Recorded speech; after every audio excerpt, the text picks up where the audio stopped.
Not everyone these days has a church wedding, but when people do, and they're talking around and saying, what Bible passage should we have?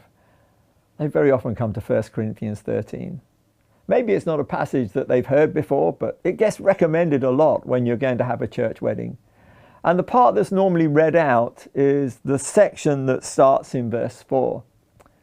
And I just want to say, this passage is not just for weddings, it's for life. And I would love that to be emphasized when people are picking this and saying, oh, we'll go for 1 Corinthians chapter 13. Let's listen to it as if we're hearing it for the first time and take in what it says. Love is patient. Love is kind. It does not envy.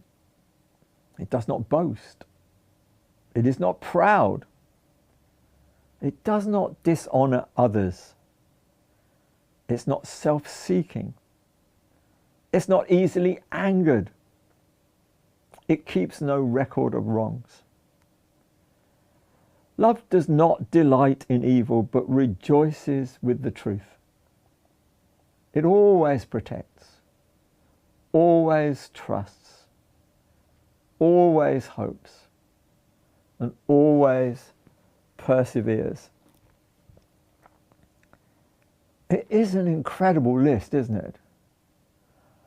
And I think of the Apostle Paul, and we often say, well, John was the apostle of love, but Paul wrote these words. Paul, who at times seemed to be so busy that we wondered if he ever had moments to reflect. And yet what we have here is obviously him sharing the essence of his own life. This is what he's learned love to be. And to be honest, he will have learnt it in adverse circumstances at times, because his life wasn't easy. He was out there preaching the gospel, taking some incredible knockbacks. People showing things to him that were anything but love.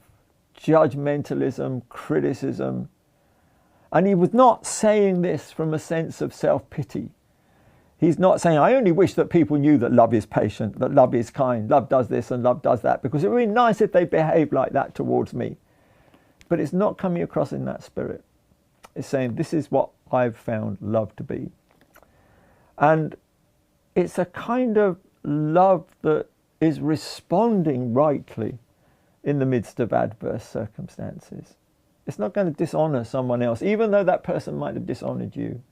It's not going to rejoice in evil. It's going to rejoice in truth.